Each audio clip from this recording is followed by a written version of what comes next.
आपने कभी नोटिस किया है घड़ी में टाइम देखने आप चले और आपको दिखाई दिया टाइम 1:11 या फिर 11:11? आप घर से निकल के बाहर जा रहे हैं, गाड़ी का नंबर आपको दिखाई देता है 1111 या 111 के साथ में कोई भी एक नंबर आगे या पीछे, लगातार 111। इस तरह से क्या ब्रह्मांड का मैसेज है, क्या चीजें हैं जो ब्रह्मांड आपको बताना चाह रहा है, क्या चीजें देना चाह रहा है। तो हेलो माय डिवाइन फैमिली, मेरा नाम है सुमेरा। मैं यहाँ बात करती हूँ law of attraction, manifestation, spirituality और ऑकल्ट के बारे में। और अगर आप इन टॉपिक में इंटरेस्टेड हैं, आप मुझे फॉलो या सब्सक्राइब कर सकते हैं। आजकल मैं आपको पेड रेमेडीज देती हूँ स्पेल वर्क से रिलेटेड, तो आप जाइए इंस्टाग्राम पर मुझे फॉलो कर लीजिए और डीएम करके जो भी रेमेडी आपके काम की है वहां से पिक कर सकते हैं। सो गाइज, आज का टॉपिक है एंजल नंबर के बारे में, जो ब्रह्मांड का कनेक्शन है हमारे साथ। क्योंकि कहते हैं कि अगर ब्रह्मांड की कोई लैंग्वेज है तो वो हमसे न्यूमरिक फॉर्म में ही बात करते। क्योंकि अगर आप देखेंगे सारे ग्रह नंबर के साथ में लाइन है, किसी ना किसी, हर एक ग्रह का एक अलग नंबर है।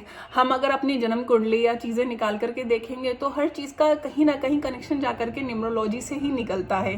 तो आज मैं न्यूमरोलॉजी ना पढ़ा करके आपको सिर्फ ये बताने जाऊंगी कि आपका एक्चुअली इन नंबरों के देखने से क्या होता है। अगर आप बार बार देख रहे हैं 1111 को या 1:11 111 को किसी भी गाड़ी पर, किसी भी जगह, आपको 1111 एक बहुत बड़ा पावरफुल स्पिरिचुअली अलाइन नंबर है। अगर ये आपको रिपीटेडली दिख रहा है तो समझ जाइए जो आप के मन में थॉट चल रहे हैं या आप जो भी सोच रहे हैं, आपकी इंट्यूशन पावर इतनी ज्यादा हाई हो चुकी है कि जो आप सोचेंगे वो हो जाएगा, राइट। तो इस तरह से है कि अगर आप कुछ भी इस टाइम मैनिफेस्ट कर रहे हैं किसी भी जगह, आपको सिर्फ दिखाई दे रहा है तो मुबारक हो। आप बहुत लंबे समय से जिस चीज का वेट करने रहे थे, वो बड़ा बदलाव, वो बड़ी बिगनिंग, एक अच्छी शुरुआत आपकी लाइफ में होने जा रही है। यहाँ क्या करना है, आपको अपने थॉट, अपनी वाइब्रेशन को कंट्रोल रखना है। अपने मन से कुछ भी या फिर अपने मुंह से कुछ भी ऐसा नहीं निकाल देना है जो मैनिफेस्ट होकर के आपकी लाइफ में आ जाए। जैसे कि यहाँ आपको क्या करना है, स्पिरिचुअली अलाइनमेंट का नंबर है। एक तो आपको स्पिरिचुअली अलाइन करेगा ये आपके ईस्ट के साथ में। दूसरा, ये आपको वो मैनिफेस्ट करके देगा जो बड़ा बदलाव, जो बड़ी चीज आप पहले से मैनिफेस्ट कर रहे थे अपनी लाइफ में, तो वो चीज आपकी लाइफ में आएगी और आप दोनों बाहें खोल करके उसका वेलकम करेंगे। जिस भी रिलीजन से आप बिलोंग करते हैं, सबसे पहले आप उनको याद करिए, कृतज्ञता की भावना रखिए, उनको ग्रेटिट्यूड शो करिए और जितना हो सकता है इसको थैंक यू बोलिए। जिस भी फॉर्म में आप बोल सकें तो ईश्वर का धन्यवाद करिए इस जगह। और चाहे तो अब लंबे समय से, जैसे कि आप गाड़ी लेना चाह रहे थे या आप चाहते थे कि आपका प्रमोशन हो जाए, तो जो भी विश आपको समझ में आ रही है उस समय उस विश को बार बार मन में दोहराएं। क्योंकि कहा जाता है कि 60 सेकंड के अंदर जो भी चीज आप मैनिफेस्ट करते हैं, कुछ भी आप चाहते हैं इस पूरे ब्रह्मांड से, तो वो 60 सेकंड ही है जो आपको दिला सकते हैं। लेकिन उस 60 सेकंड के अंदर किसी और दूसरे थॉट के लिए जगह नहीं होती है। अगर आपके साथ में एंजल्स हैं जिस समय, और आप उसी समय अपनी विश को मैनिफेस्ट कर रहे हैं, उसको प्रेजेंट टेंस में बोल रहे हैं, तो संसार की सारी शक्तियां आपको वो चीज मैनिफेस्ट करके आपकी रियलिटी में लाने के लिए तत्पर हो जाती हैं।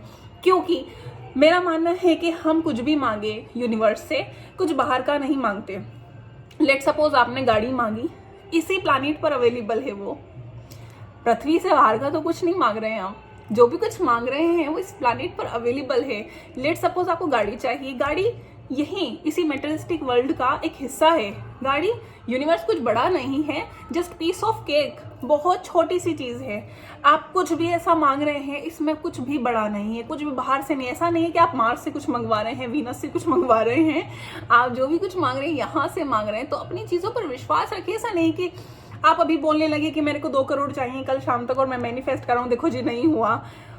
तो चीज वो मांगनी है जहां आपका सबकॉन्शियस माइंड आपको अलाउ करे कि हाँ ये तुम्हारी कैपेसिटी, और उसको बताओगे। क्योंकि सबकॉन्शियस बहुत बड़ा बुद्धू है, जैसा आप उसको रियलिटी दिखाओगे वो रियलिटी को पकड़ेगा और उसके हिसाब से आपकी लाइफ को ट्रांसफॉर्म करेगा। जैसे मैंने भी मेरी लाइफ को ट्रांसफॉर्म किया है अपने सबकॉन्शियस को बुद्धू बना करके।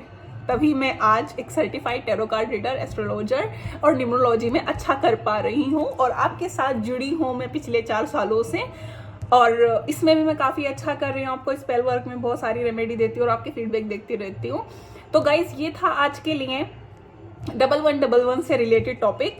इससे जो भी बेनिफिट मिलता है आपको, आप मुझे आकर के बताइएगा। और एंजल सीरीज में मैं ऐसे ही चलाती रहूंगी, उसमें जो भी आपके क्वेश्चन है, क्वेरी है, आप मुझे डायरेक्टली मैसेज कर सकते हैं, मैं आपको वहां पर भी सजेशन दे दूंगी। तो thank you so much guys, ऐसे ही बने रहिएगा, लव स्प्रेड करते रहिए और मुझे फॉलो करते रहिए।